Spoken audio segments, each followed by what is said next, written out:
உலக தமிழர்களுக்கு வணக்கம். நான் உங்கள் வெங்கிரத்னம். ஃபைனலா ஜோசப் விஜய் என்கின்ற நான் தமிழக முதலமைச்சராக விஜய் அவர்கள் இன்னைக்கு பொறுப்பேற்று இருக்காரு. அவரோட சேர்த்து முதற்கட்டமா 9 அமைச்சர்களும் பதவியேற்றிருக்காங்க. இது எப்படி அப்படின்னா, எல்லாராலையும் குறைத்து மதிப்பிடப்பட்ட ஒருவர், நான் உட்பட என்னையும் நான் சேர்த்துதான் சொல்றேன். ரொம்ப கேவலமா நினைச்சேன். நான்லாம் பிலோ 10 சீட்டு, அவ்வளவுதான் 10 சீட்டுக்கு கீழே தான் வருவாங்க அப்படின்னு தான் நினைச்சேன். அதை தான் சொல்லியும் இருந்தேன். பட் அது நடக்கல. எல்லாரோட யூகங்களும் அடிச்சு உடைச்சு நொறுக்கப்பட்டிருக்கு. ஜாதி இல்ல, மதம் இல்ல, பணத்துக்கு ஓட்டு இல்ல, இளைஞர்கள் செய்த ஒரு புரட்சி, குறிப்பா பெண்கள் செய்த ஒரு புரட்சி அப்படின்னு இதை நம்ம எடுத்துக்கலாம். இடையில ஏகப்பட்ட குளறுபடிகள் இருந்தாலும் ஆட்சி விஜய் தான் அமைக்க போறாரு. இந்த மீடியாக்களை பார்க்காதீங்க அப்படின்னு நான் சொல்லியிருந்தேன். அதையெல்லாம் கடந்து இன்னைக்கு ஆட்சி அப்படிங்கிறது அமைக்கப்பட்டிருக்கு.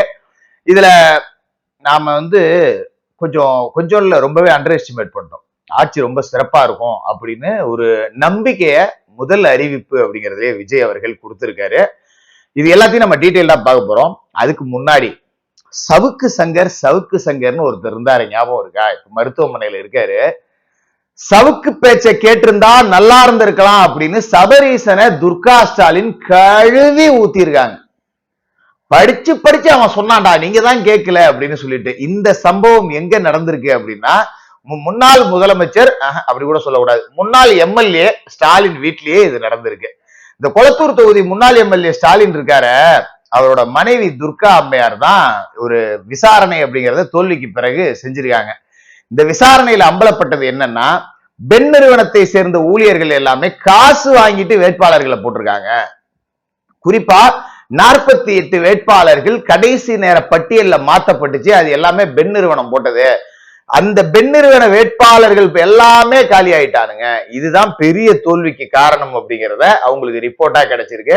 இந்த வாதங்கடேசன் ஒருத்தன் பெண் நிறுவனத்துல காசு வாங்கிட்டு கேண்டிடேட் போடுறான். பக்கத்துல இருக்கிற பேக்கரியில இருக்க சிசிடிவி புட்டேஜை எடுத்து பாருங்க, அதுலயே எத்தனை கேண்டிடேட்ஸ் அங்க சந்திச்சிருக்காங்கன்னு தெரியும். சவுக்கு சங்கர்னு ஒருத்தர் படிச்சு சொன்னாரேடாப்பா. அன்பில் மகேஷ் சொன்ன மாதிரி கண்டிஷனை ஃபாலோ பண்ணுங்கடா கேட்டீங்களாடான்னு நடிச்சாரு. அதே மாதிரி சவுக்கு இப்ப எப்படி சொல்லியிருப்பாரு, படிச்சு சொன்னேடா கேட்க மாட்டீங்களேடான்னு. என்னன்னா, திருவள்ளூர் 10க்கு 10 தொகுதியும் திமுக ஜெயிச்சுது. இந்த வாட்டி 10 காலி.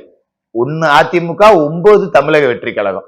சென்னை 16ல 2 தான், சோழி முடிஞ்சு. அது மாதிரி செங்கல்பட்டு, காஞ்சிபுரம், இந்த பகுதியை முழுக்க இந்த பெண் நிறுவனத்து ஆட்கள் ஏலம் விட்டுருக்கானுங்க. வேலை வாய்ப்பை KN நேரு ஏலம் விட்ட மாதிரி ஏலம் விட்டுருக்காங்க இந்த எம்எல்ஏ சீட் எல்லாம். அதனாலதான் இந்த தோல்வி. குறிப்பா சேகர் பாபு தான் இதுக்கு பின்னணியில இருக்கார். சவுக்கு சொன்னா சேகர் பாபை நம்பாத, செந்தில் பாலாஜி நம்பாத, குறிப்பா அதிகாரிகளை நம்பாத, முட்டு சந்துன்னு சொன்னான். நீங்க அதை கேட்காம அவனை புடிச்சு ஜெயில போட்டு கைய உடைச்சு காலை உடைச்சு அவன் கம்பெனியில இருக்கிறவனை எல்லாத்தையும் பிடிச்சி உள்ள வச்சு இவ்வளவு சித்திரவதைக்கும் காரணம் சேகர் பாபு, செல்வ பெருந்தகை, சிட்டி கமிஷனர் அருண். இவங்க எல்லாம் சேர்ந்து இவ்வளவு சித்திரவதை பண்ணி கடைசியில அவன் உங்க ஆட்சியில குறை இருக்குன்னு தான் சொல்லியிருக்கான். நீங்க தான் பெண்கள் செல்வாக்க அறுத்து தள்ளிட்டீங்க முதலமைச்சரு. இன்னும் ஒரு 5000 ரூபாயை மட்டும் நீங்க அப்படியே உதவி தொகையா எலெக்ஷனுக்கு முன்னாடி நொட்டிட்டீங்கன்னா கொண்டாந்து கொட்டிடுவாங்க ஓட்டுன்னு சொன்னீங்க. கடைசியில எல்லாம் நாசமா போச்சடா. சவுக்கு சங்கர் சொன்னதை அன்னைக்கே கேட்டிருக்கலாமேன்னு சபரீசனை கிழின்னு கிழிச்சிருக்காங்க துர்கா அம்மா. அன்னைக்கு முத்துவேல் கருணாநிதி ஸ்டாலின் என்னும் நான் அப்படின்னு இதே நாள்ல பதவியேற்றப்ப விட்ட ஆனந்த கண்ணீர் இன்னைக்கு கதறல் கண்ணீரா மாறி இருக்கு. மக்களுக்கு ஆனந்த கண்ணீர். சரி விடுங்க, செத்தநாயை எத்தனை தடவை வெட்டுறது, தூக்கி வெளியில போடுவோம். அதே மாதிரி அதிமுக தரப்புல கட்சியை பலப்படுத்துறதுக்கு என்ன வேலைடான்னா, இப்பதான் உட்காந்து பஞ்சாயத்து பண்ணிட்டு இருக்காங்க. இப்ப என்ன பிரச்சனை அப்படின்னா, சீமானுக்கு முன்னாடி இருக்காங்க, அதாவது 3வது இடம், 4 முனை போட்டியில 3வது இடத்துல இருக்காங்க. இப்ப 4வது இடத்துக்கு போறது எப்படின்னு எல்லாம் கூடி பேசிட்டு இருக்காங்க போல இருக்கு. அதிமுக தொண்டர்கான 1.25 கோடி பேர் கிட்டத்தட்ட ஓட்டு போட்டிருக்கான். அவெல்லாம் கதறிக்கிட்டு இருக்கான் கட்சி நாசமா போச்சேடான்னு. ஆனா இவனுங்க நல்லா சம்பாரிச்சு வாங்கி தின்னு வாய்க்கரிசி போட்டு இன்னும் கட்சியை எப்படி உடைக்கலாம், காலி பண்ணலாம்னு சொல்லி பஜனம் மடத்துல சப்ளா கட்ட அடிக்கிற மாதிரி அடிச்சுட்டு உட்கார்ந்து இருக்கானுங்க. போட்டும் நாசமா, அதுக்கு மேல நம்ம என்ன பண்ண முடியும். சரி, இப்ப ஜோசப் விஜய் அவர்கள் பதவியேற்றிருக்கார். இதுல நமக்கு கொஞ்சம் ரொம்ப பிடிச்ச ஒரு பிரபு காரைக்குடி, அவரும் பதவி ஏற்றிருக்கார். எனக்கு ரொம்ப பிடிச்ச ஒரு நல்ல மனிதர். மற்றவர்கள்லாம் செயல்பாடை பொறுத்து பார்ப்போம். நான் அன்னைக்கு சொன்ன மாதிரி தான், ஆட்சி ரீதியாக விமர்சனம் அப்படிங்கிறது ஒரு 3 மாதங்களுக்கு கிடையாது. இதுல விஜய் அவர்கள் ஒரு 3 கையெழுத்து போட்டிருக்கார். அதெல்லாம் தாண்டி எனக்கு பிடிச்ச விஷயம் என்ன அப்படின்னா, வெள்ளை அறிக்கை வெளியிடப்படும். இதுதாண்டாப்பா தமிழ்நாட்டு மக்கள் தவமா தவங்கடந்து கேட்ட ஒரு விஷயம். வெள்ளை அறிக்கை வெளியிடப்படும். ஒரு 3 ஸ்கீம் அறிவிச்சிருக்காரு. என்ன அந்த 3 ஸ்கீம் அப்படின்னா, முதல்ல 200 யூனிட் மின்சாரம் ஃப்ரீ. உண்மையிலேயே கரண்ட் பில்லு கட்ட கடை வாங்குற குடும்பம்லாம் தமிழ்நாட்டுல இன்னைக்கு இருக்கு அப்படின்னு நினைக்கும் போது, இது உண்மையிலேயே செயல்படுத்த சாத்தியமில்லாத ஒரு விஷயத்தையும் சாத்தியப்படுத்துறேன்னு முதல் கையெழுத்தா போட்டிருக்கார். வரவேற்கிறோம், அதுல மாற்று கருத்து இல்ல. ஏன்னா நான் 2 நாளைக்கு முன்னாடி வீடியோல பேசியிருந்தேன். இந்த விடியல் பயணத்திட்டம்னு இவங்க பெண்களுக்கு கொடுத்தாங்கல்ல, இதே மாதிரி இவர் வெற்றி பயணத்திட்டம்னு அறிவிச்சிருந்தாரு. அந்த கையெழுத்த கையெழுத்தா போடாதீங்க, வேற எதையாவது போடுங்க. அது ஸ்டாலின் ஆரம்பிச்ச கையெழுத்து, அது வேண்டாம்னு சொல்லியிருந்தேன். பட் அதே மாதிரியே இன்னைக்கு இந்த 200 யூனிட் மின்சாரம் அப்படிங்கிறது முதல் கையெழுத்தா போடப்பட்டிருக்கு. வரவேற்கிறோம். ஏழை மக்களுக்கு தான் அதோட வேல்யூ அப்படிங்கிறது தெரியும். இப்ப என்னாலாம் உங்களாலாம் 200 யூனிட்டுக்கு கட்டிட முடியும், அது பெரிய விஷயம் இல்லை. பட் அது தேவைப்படக்கூடிய மக்களும் இருக்காங்க அப்படிங்கிறப்ப அதை நாம வரவேற்கிறோம். 2வது ரொம்ப முக்கியமான ஒரு விஷயம், வேலு நாச்சியார் மகளிர் படை அப்படின்னு அமைப்பேன் அப்படின்னு சொல்லியிருந்தாரு. இப்ப அது ஏதோ சிங்கப்பெண் அப்படின்னு சொல்லியிருக்காங்க. பட் பேர் முக்கியம் இல்லை, அதோட தேவைதான் முக்கியம். தமிழ்நாட்டை பொறுத்த வரைக்கும் பெண்கள் பாதுகாப்பை குழி தோண்டி புதைச்சார் முத்துவேல் கருணாநிதி ஸ்டாலின். உண்மையிலேயே வன்புணர்வு செய்யப்பட்ட 2 வயது முதல் 80 வயதான மூதாட்டிகளே ஆயிரக்கணக்குக்கு மேல இருக்காங்க. கற்புக்கரசி கண்ணகி பிறந்த நாட்டில் கற்போடு வாழவே அச்சப்பட வேண்டிய ஒரு சூழல் அப்படிங்கிறது இருந்துச்சு. அதற்கான பெண்கள் படை அமைக்கப்படும் அப்படிங்கிறத நான் கைகூப்பி வரவேற்கிறேன், கைதட்டி ரசிக்கிறேன். அதுலயும் மாற்று கருத்து இல்ல. ஜால்ரா அடிக்கிறேன் பதவி ஏத்த உடனே அப்படின்லாம் நினைச்சிட வேண்டாம். தப்பு நடந்தா நான் இதையும் பேசதான் செய்வேன், அதை பத்தி எல்லாம் ஒண்ணும் கிடையாது. வரவேற்கிறோம், ரொம்ப சிறப்பான ஒண்ணு. அடுத்தது முக்கியமான விஷயம் என்ன அப்படின்னா, மது ஒழிப்பு, போதை ஒழிப்பு. மது ஒழிப்புன்னு சொல்லிட முடியாது, மதுவை இப்ப ஒழிக்கிறதுக்கான சாத்தியம் அப்படிங்கிறது இல்ல. அதனால நம்ம அவர் மேல அதெல்லாம் திணிக்கலாம் முடியாது.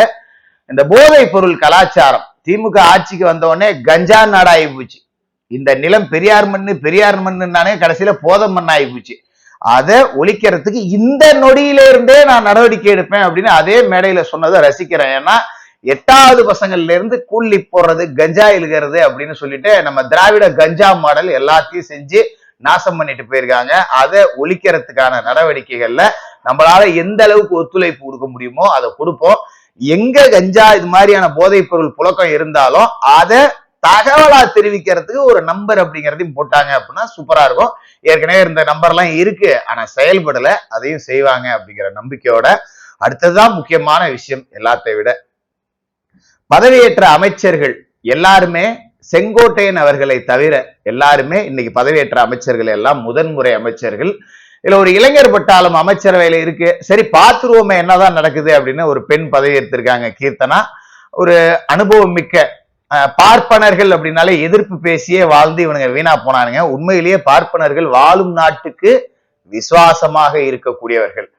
திரு வெங்கட்ரமணன் அவர்கள் இப்ப கல்வி அமைச்சராக பொறுப்பேற்றிருக்கார். ரொம்ப சிறப்பா செயல்படுத்துவார் அப்படிங்கிற நம்பிக்கை இருக்கு. ஏன்னா பார்ப்பான் தான் எங்களை படிக்க கூடாதுன்னு சொன்னான் அப்படின்னு இங்க வடை சுட்டுக்கிட்டு இருக்காங்கல்ல, இல்ல இனிமே உங்களை படிக்க வைக்க போறதே ஒரு பாப்பான் தான் அப்படின்னு இவங்களுக்கு உறக்க சொல்ற மாதிரி இருக்கும். நமக்கு சாதியெல்லாம் பெரிய மேட்டர் இல்லை, பட் நான் அதை அப்படிதான் பார்த்தேன். அதே மாதிரி ஆதவ அர்ஜுனா விளையாட்டுத்துறை அமைச்சர், உதயநிதியால நாசமா போன துறை. இப்ப ஆதவ அர்ஜுனா ஏற்கனவே ஒரு கூடைப்பந்து வீரர் அப்படிங்கிறதால விளையாட்டுக்கு எவ்வளவு அடிப்படையில இருந்து ஆள் எடுக்கணும், எவ்வளவு கஷ்டப்படுவாங்க அப்படிங்கறதெல்லாம் ஓரளவுக்கு அவருக்கு புரியும். குறிப்பா அவர்கிட்ட ஒரு பெரிய ஆபத்து அப்படிங்கிறதும் இருக்கு. என்ன ஆபத்து அப்படின்னா, மதுவிலக்கு துறையை கொடுத்திருக்காங்க. இந்த பாட்டிலுக்கு 10 ரூபாயை நிறுத்த வேண்டிய மிகப்பெரிய ஒரு சவால் அவர்கிட்ட தான் இருக்கு. இதுதான் ஆபத்து. அந்த சவாலை அவர் எப்படி முறியடிக்கிறார் அப்படிங்கிறதையும் நம்ம பொறுத்து இருந்து தான் பார்க்கணும். அதே மாதிரி செங்கோட்டையன் பொதுப்பணித்துறை அமைச்சர், அவருக்கு ஃபீல்டு நாலேஜ் எல்லாம் நிறைய, பல களம் கண்டவர் அப்படிங்கிறதால அவரை பத்தி எக்ஸ்பீரியன்ஸ் இருக்கு. கை கொடுக்கும், மற்ற துறைக்கும் ஆலோசனை வழங்கக்கூடிய அளவுக்கு அவர்கிட்ட அனுபவம் அப்படிங்கிறது நிறைஞ்சிருக்கு. ராஜ்மோகன், சிடிஆர் நிர்மல்குமார் இவங்க எல்லாருமே இன்னைக்கு பதவி ஏற்றிருக்காங்க. எங்களுடைய சகோதரர் காரைக்குடி பிரபு அவர்களும் பதவி ஏற்றிருக்காரு. இது எல்லாமே ஒரு ஆரோக்கியமான அமைச்சரவை மாதிரி தெரியுது. அடுத்தடுத்த செயல்முறைகள் நல்லா இருக்கும் அப்படின்னு நான் நம்புறேன். ஏன்னா வெள்ளை அறிக்கை கொடுக்குறேன் அப்படிங்கிறது ஒரு பெரிய விஷயம். இப்ப வெள்ளை அறிக்கை இதுதான் நிலவரங்க, நிதிநிலை இவ்வளவுதான் இருக்கு, இவ்வளவுதான் செய்ய முடியும் அப்படின்னா மற்ற திட்டங்களை கூட இங்க யாரும் கேட்க போறது கிடையாது. இல்லப்பா ஒரு நேரம் சொல்லிட்டாரு, அதுக்காக என்ன பண்ண முடியும் அப்படின்னு சொல்லிட்டு க்ளோஸ் பண்ணிடலாம். அப்ப சாத்தியமானதை சாத்தியப்படுத்திய அறிவிப்பு, சாத்தியம் இல்லாத நிதிநிலை இப்படிதாங்க இருக்கு. இதை செய்யணும் அப்படின்னா இவ்வளவு வரி ஏற்றணும், இவ்வளவு விலைவாசி ஏறும். அதனால இதை டிராப் பண்ணிட்டு நல்லாட்சியை கொடுக்குறேன் அப்படிங்கிறது தான் அந்த வெள்ளை அறிக்கையா இருக்கும். உண்மையிலேயே அப்படி கொடுத்தாரு அப்படின்னா இலவசங்கள் தேவையில்லை. அப்புறம் நாடு கடன் வாங்கி நீ இன்னும் 4 லட்சம் கோடி கடனை வாங்கி மாசம் 2500 ரூபாய் கொடுக்கறதுக்கு அதை கொடுக்காமலே இருந்திருக்கலாம். அப்ப அந்த வெள்ளை அறிக்கை கொடுக்குறேன் அப்படிங்கிற தைரியமே பாராட்டப்பட வேண்டிய ஒரு விஷயம்தான். கிட்டத்தட்ட முதல் பாலே சிக்ஸர் அப்படின்னு இதை நாம எடுத்துக்கலாம். அடுத்தடுத்த நகர்வுகள் நல்லது இருந்தா பாராட்டுவோம். ஒரு 3 மாத காலத்திற்கு குறைகள் இருந்தா சுட்டி காட்டுவோம், குறை சொல்ல மாட்டோம். அதுக்கு மேல 3 மாதங்களுக்கு பிறகு நல்லது மட்டுமே நடக்கும்னு நம்புவோம். பட் கெட்டதை எதிர்கொள்ள தயாராகும். கருத்துக்களாவே எடுத்துக்கலாம். நிறைய மீடியாக்களுக்கான சுதந்திரம் இருக்கணும் அப்படின்னு நினைக்கிறேன். அதுக்காக இந்த RS பாரதி ஊடகங்கள் திமுகவுக்கு மாமா வேலை பார்த்துட்டு இருப்பாங்க, அதை அலோவ் பண்ணாதீங்க. தப்புன்னு பேசுறவங்க கிட்ட இருந்து தப்பா இருந்தா வாங்கி திருத்திங்க.